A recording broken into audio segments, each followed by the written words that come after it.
Hey Claire, get that preliminary lab work done? As a matter of fact, I'm not quite finished. However, I have enough to brief you on if you have the time. For you, always. Okay, here goes. The victim's blood revealed high levels of alcohol. Also, I found traces of rohypnol, which is also known as the date rape drug. This explains why there was no apparent struggle throughout the assault. The assault started in the first room where she was beaten. She probably fell where you found the spot of blood. She was then carried into the next room. The killer ripped off her clothes and beat her again. She definitely was unconscious at this point.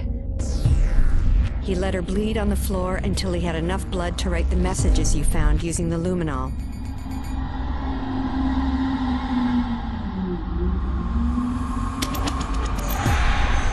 The killer then cleaned off the messages. Obviously, he knew we would find them. He then dragged the victim by her hair along the hallway and stopped to hang up his coat. He finally brought her into the bathroom. The cause of death was drowning. He forced her head under the water until death ensued. Like the other victims, she was killed before the mutilations. She was stabbed 9 times and then eviscerated from the lower sternum to the lower abdomen.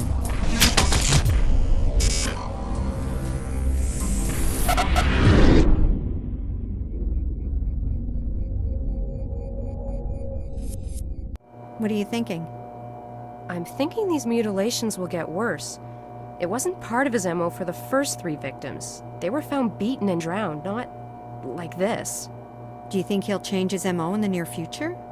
No, I don't think so. Drowning his victims seems to be his focus.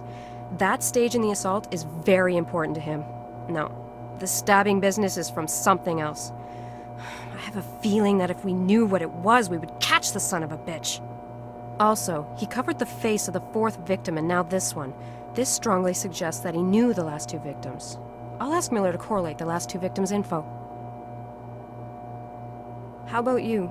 Did you come up with anything interesting? Yes, I got a partial that doesn't belong to the victim. Very nice. Did you compare it to the partial you found from the 4th crime scene? No, not yet, but I'll let you know if I can compare them. After all, they are only partials. What about the stuff I found? Anything worth mentioning? We know that our killer has black hair, if it was he that hung his coat on the nail. It might have been a junkie for all we know, but it doesn't matter. We can use the hair for DNA comparison and place him at the scene of the crime.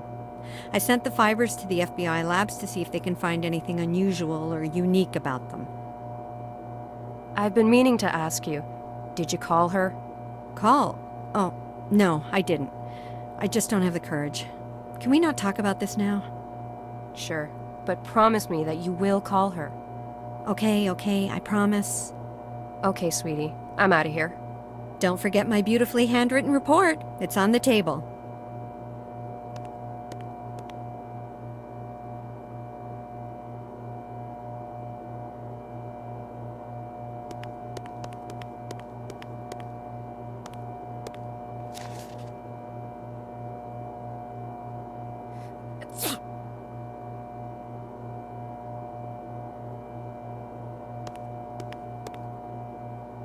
I could see if I had some metachlorians in my blood.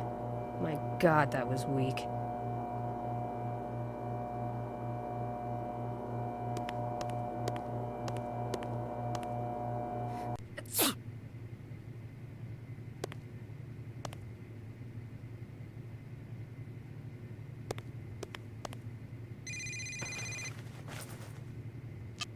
Hello?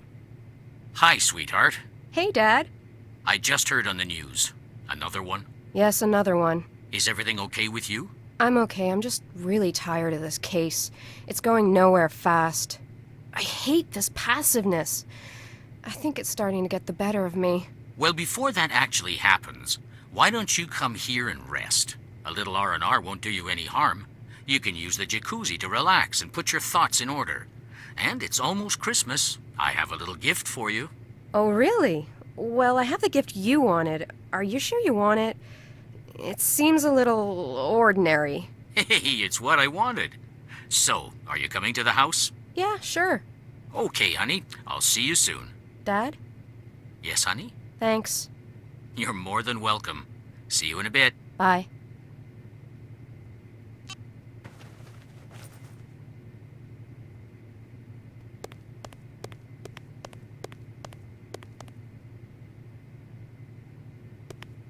To find out who the gunman was behind the grassy knoll, please call 555-1963.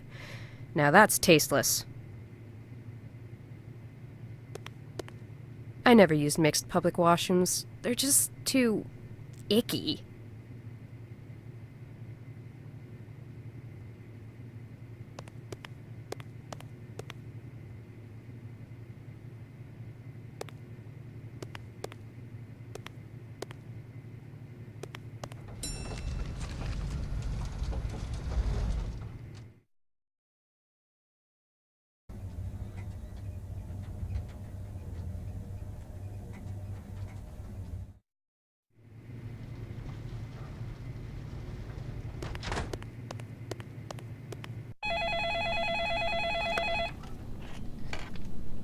Yes,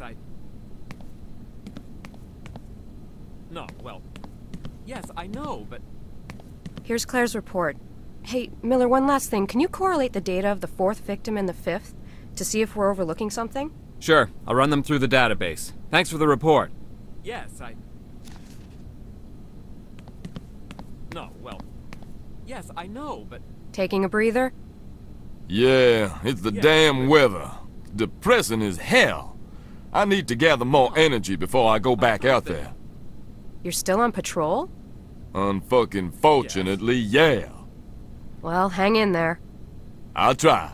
No. No.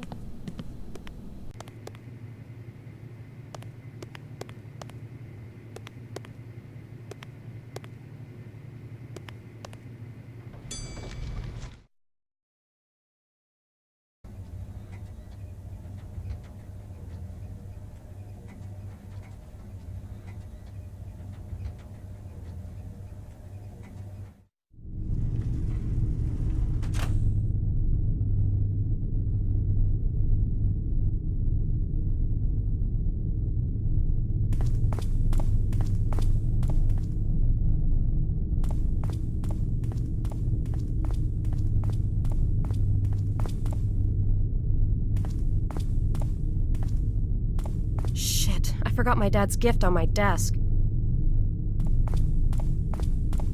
Yes, No, well... Yes, I know, but...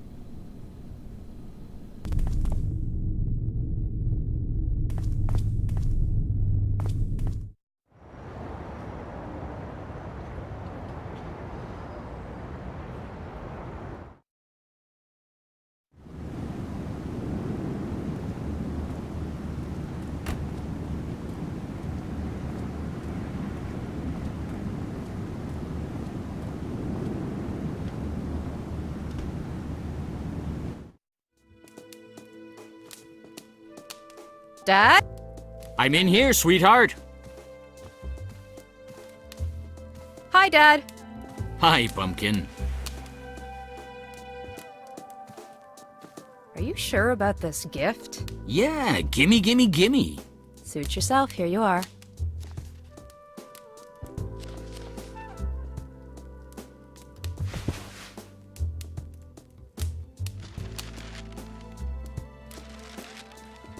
Thanks, sweetheart. You know me, I love these things. Now yours.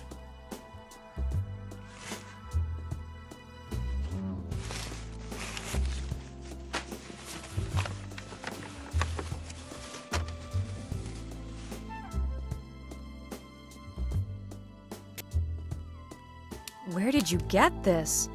I thought we lost it. I found it when I was cleaning out the attic. Actually, it was inside your grandfather's chest. You should maybe take a look inside there. It'll take you back. I will. Thanks for the gift, Dad. I had a feeling you'd like it. Remember the stories he used to tell us? How can I forget? My favorite one was Paris, because of the occult twist he brought to it. Yours was the one in London, if I'm not mistaken. Yes, romantic and mysterious. There is one story he always avoided telling me, though. The one when he met Grandma. He never would talk about it. Was it not a fond memory? I'm sure it is, Pumpkin, but he could never talk about it. I think your grandfather lost someone close to him when he met your grandmother, and I guess it was too painful for him to recall. Where'd he meet Grandma? He met her in Prague, I believe. Speaking of your grandmother, this year, can you get around to making her special holiday cookies? Please? I knew that was coming. Oh, they don't take long to make. I know, I'll make some, don't worry. Great. The stuff is already on the counter. What a surprise. I'm gonna have a look in the attic. Might bring back some good memories. Okay, sweetheart. I'll be in here.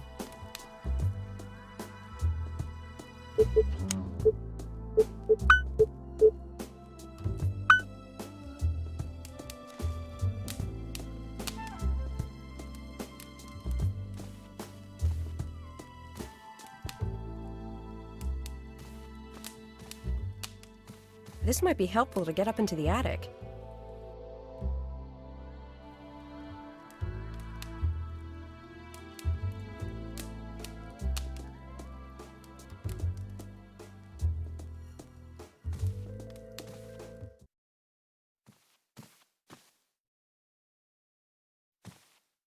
I don't know why, but I never liked that painting.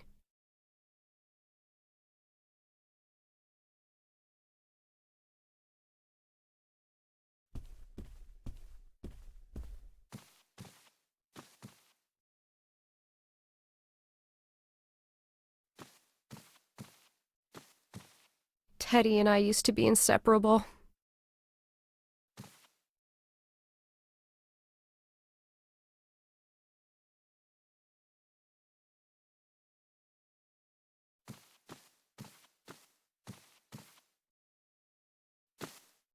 Ah, yes, the trap door to the attic.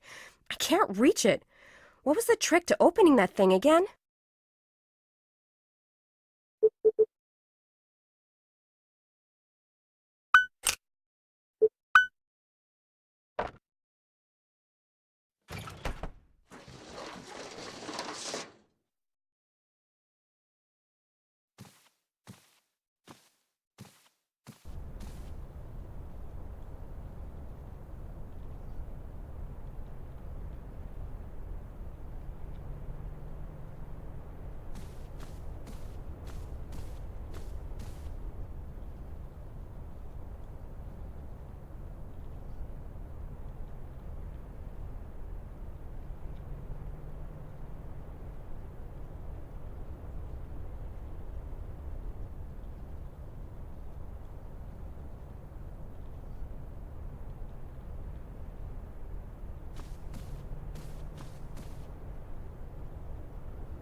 Prague, 1929. 2 years had passed since the strange case in Paris. I figured I'd best leave town and come here. Quieter, or so I thought. The case in Paris had stirred my passion for PI work again. I had to let go of my dream of being an artist.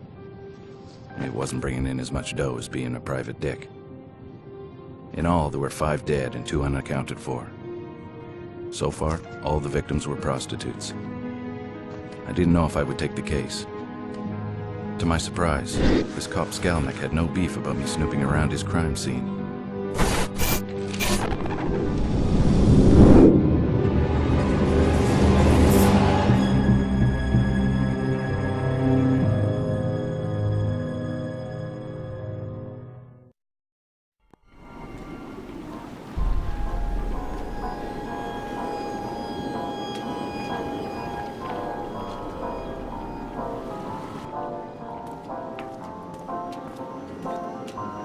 It's very nice of you to let me have a peek. I'm Gustav McPherson. I'm a... Yes, a private detective. I'm familiar with your work, Mr. McPherson. I had no idea I was so popular. I've read about your case in Paris and the one in London. I'm Inspector Skalnik of the Prague Police. Is this the 5th victim? Yes, she is officially. Supposedly, there are 2 missing. Supposedly? Yes, well, you know these women. They come and go, often without telling anyone. And then they show up again like they never left. So I don't bother with disappearances. So you only bother when they turn up like this? I see. We have a knight in shining armor. If you want my advice, Mr. McPherson, you'd best return to the usual missing person cases or husband-cheating mysteries. This is a waste of your time. I think you've just convinced me to take the case. Really, Mr. McPherson? The press will not even cover this story. No one wants to know about dead prostitutes. If they do write about it, it will be about the killer and the number of bodies and not the actual victims. The pimps care even less. They force their women to work even if there is a killer loose. No one wants to sit at a dinner table and talk about this. There is no glory in this case. Like I said, you should stick with what you know. Do you mind if I ask you a few more questions? Not at all. Were all the victims prostitutes? Yes. Is the cause of death the necklace on her neck? Of course it is. So it's not the multiple stab wounds to her chest? No. Well, we aren't really sure. Does she have any other significant wounds on her body? Yes. She has scars on her forearms, and she is eviscerated. Eviscerated?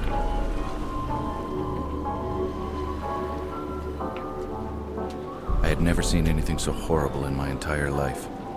I'd only heard of horrors like this from the Ripper case in London. Oh my God.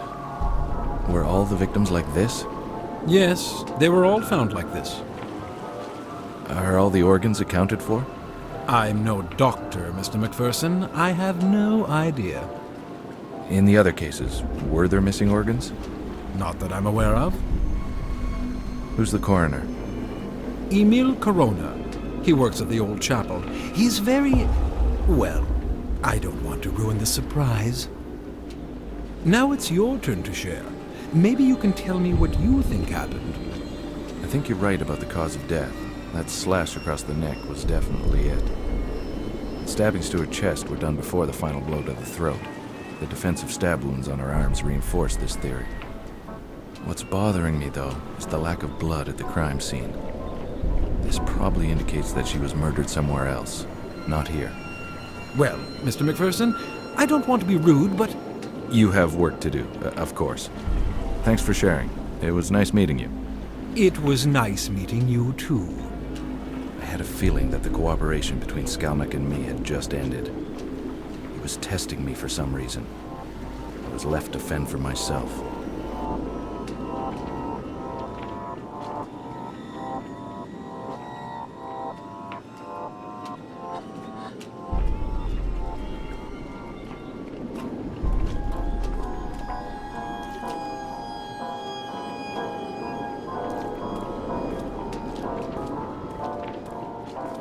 Kazimir Stasek.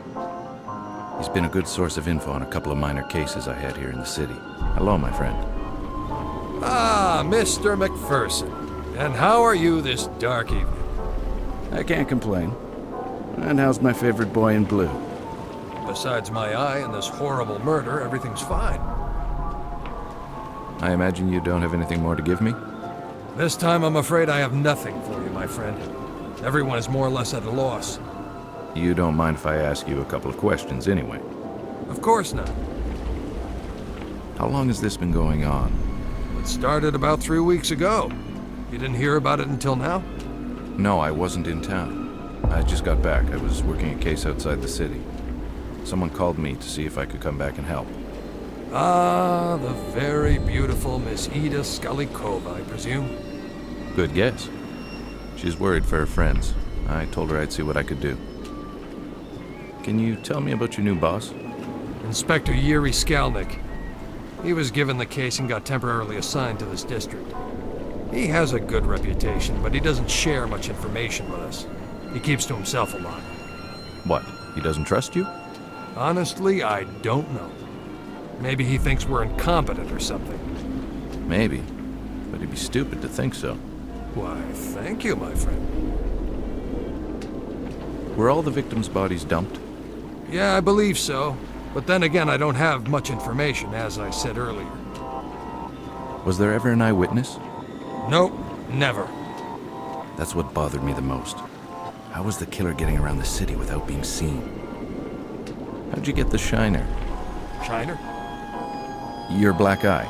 How'd you get it? I arrested a man last night, and for some reason my eye hit this man's very large fist. Did you get sucker punched? Well, a little. My partner didn't have time to warn me. Everything happened so fast. I was helping the woman, and I turned around to see if my partner was okay, and wham! Next thing I knew, I was flat-faced on the sidewalk. What did the man do to deserve your undivided attention? He was harassing a young woman. So I asked him to stop, and then things got out of hand. The police are trying to find this animal. We're a little nervous when a man harasses a young woman these days. That's understandable. Well, I should leave you to your work, and I have to see my client. Thanks for your input. You're welcome. Be careful. Will do.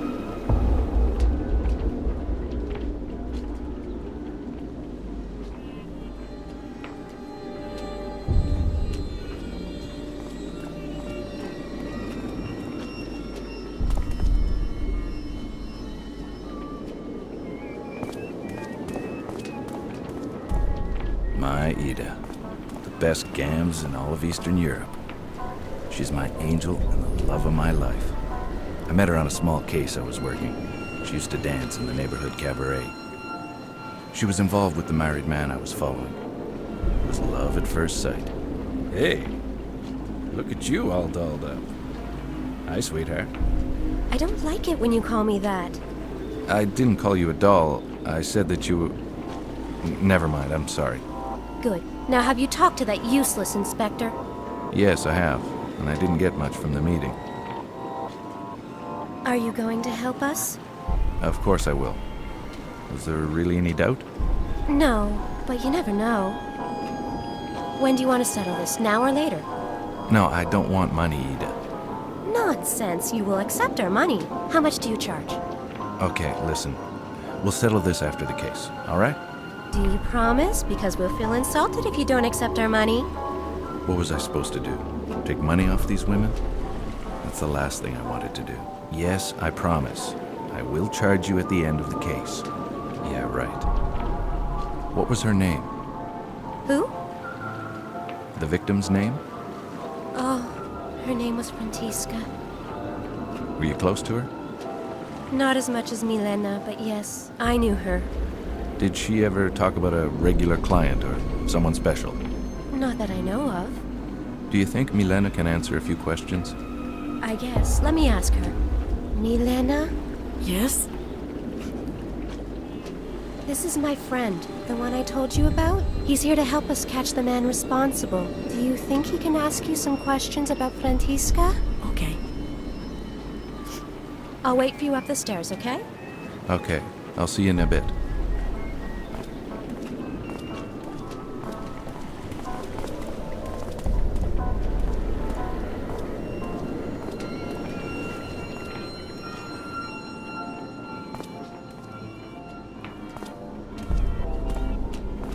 Hello, Milena.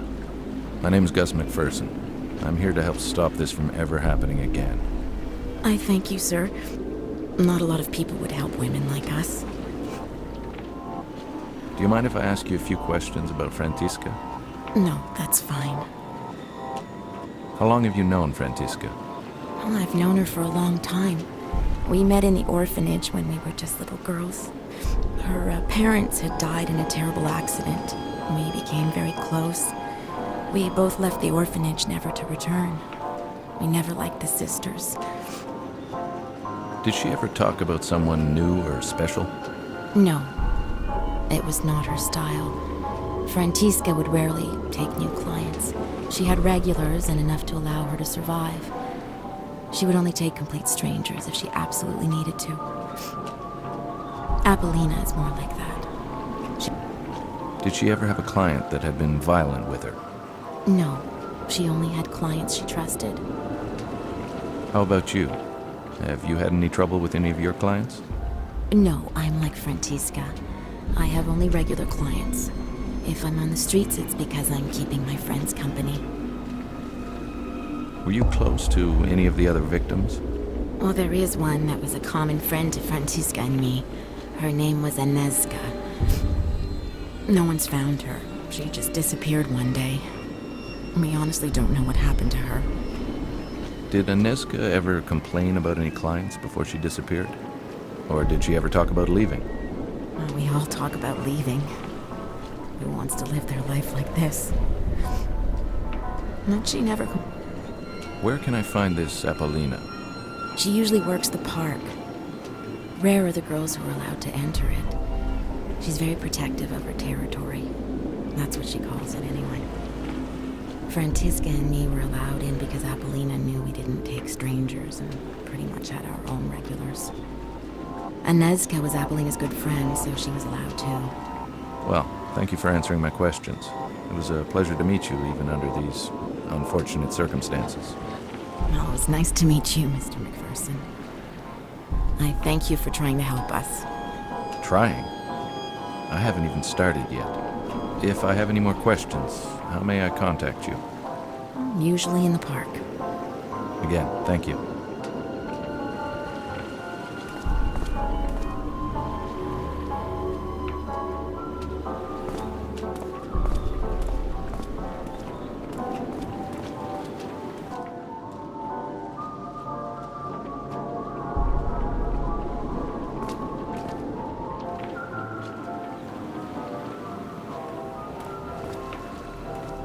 Ida's an angel on Earth. She's the sweetest person I've ever met. I truly believe she doesn't have an angry bone in her body, even with the difficult childhood she had. A stepfather who molested her on a regular basis. Ida is always positive, and she's always willing to help the people who surround her. That's why she hired me to try and help. She has an undying optimism about life in general, and I love her for it. Hey. How is she? She's okay, I guess, under the circumstances. I'll go talk to her after. Tell me, where can I find Emil Corona? Who's he? He's the coroner working the case. I need to ask him a few questions. Skalnick said he worked in an old chapel. Do you know where it is? Yes, I'll mark it on a map. I don't need a map. Just tell me where it is. What is it with men and directions? Take this map, it'll help you. I marked the location of the old chapel. It's not far from here. Okay, thanks, sweetheart. How have you been? I mean, are you feeling better? Yes, a little. It's not as bad as when you left for your case. Did you go see the doctor? No. Ida, go see him.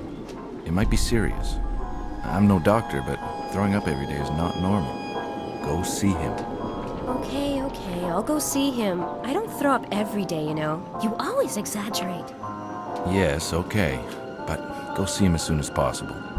Okay. I have to see this Corona. I want you to stay off the streets as much as possible. Never walk around alone. Yes, I know you've told me 100 times. I am careful. Okay, I'll ease up on you. You be careful. I will. Now go.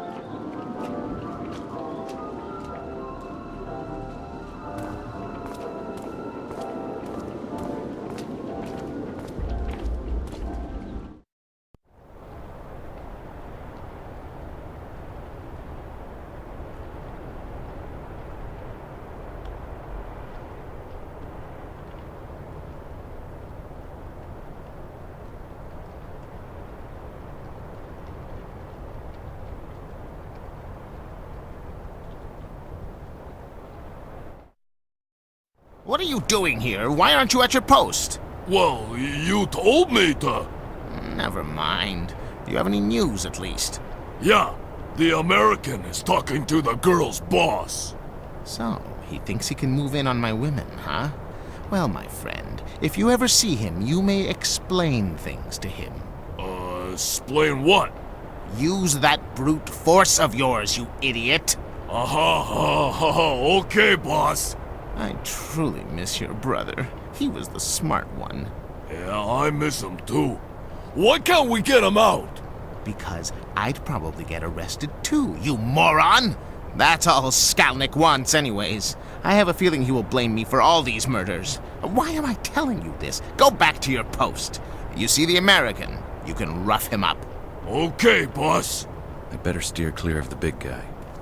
The scrawny-looking guy was probably Otakar Kubina. Who can forget that name? Anyways, he was the pimp of the neighborhood. He worked out of this little lingerie shop, which acted as a front, of course. He owned a couple of joints in the district, including the cabaret where Ida used to work. I think he never forgave me for stealing Ida from that dive.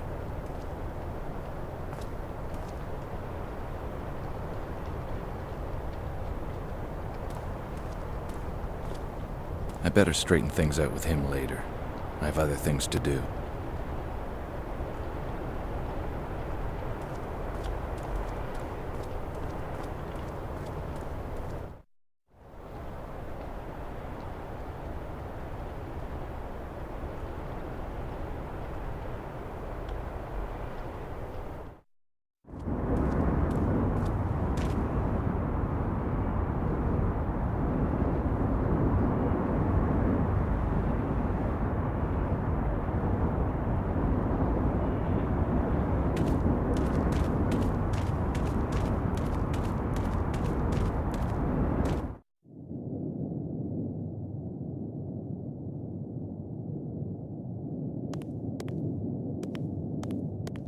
In nomine Patris et Filii et Spiritus Sancti.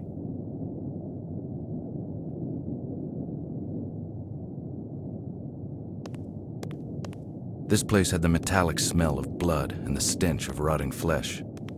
This old chapel had been converted into an autopsy room. Now blood dyed its floor. Hello, Mr. Corona. My name's Gus McPherson. I'm a detective that was hired to help my client. Hello? Sir? Hello? Huh? What are you doing here? I thought I'd locked the door. So where is my cone? What are you trying to do? Give me a heart attack?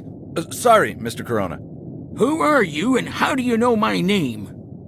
Like I said earlier, I'm Detective McPherson. Inspector Skalnick told me that I could ask you a few questions. If Skalnick says it's okay, then it's okay.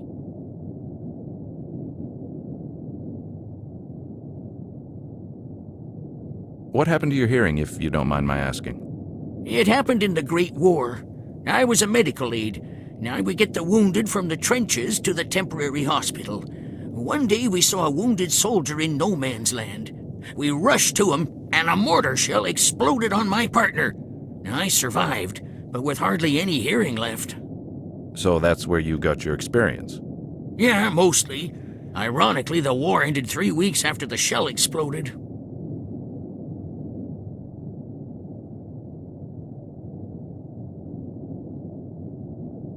Can you walk me through your observations of this victim? Okay. The cause of death is like the others. The cut to the throat. It can't be the multiple stab wounds or the evisceration itself? No, I'm pretty sure of that. What makes you so sure? The one before her. The one we found in the park. She was killed in the same spot she was found. It was clear that it was the wound to her throat that killed her. The rest was probably done after. And how did you come to that conclusion? Because not much blood was coming from the other wounds. The heart was still beating when the throat was cut. I could tell by the amount of blood that had poured from the throat wound. So you weren't sure about the cause of death until you saw the victim in the park? Well, I had my doubts, but when I saw her, yes, she made things more clear. And the same killer would use the same brutal techniques? Precisely. Does the victim in the park have any other differences from the rest of the victims? Yes, the cut to her neck indicates an attack from behind. The rest, including this one, were attacked from the front. If only I had the other body, I could show you the difference. That's okay. Really, I trust your judgment. You don't have the body, but maybe you have a file on the victim from the park? Sure. The man who was supposed to come and get the file never showed up. What man? Skalnick's errand boy. He comes to get the files I make for each victim. He still hasn't come to get the one from the park. Ah, I see. Well, I'll take Inspector Skalnick's file if you don't mind. No, I don't really care. Where do you keep your files? In my safe over there. I could never remember my combination, so I wrote it on a piece of paper. I think I lost it somewhere. Thank you for your time. You're welcome.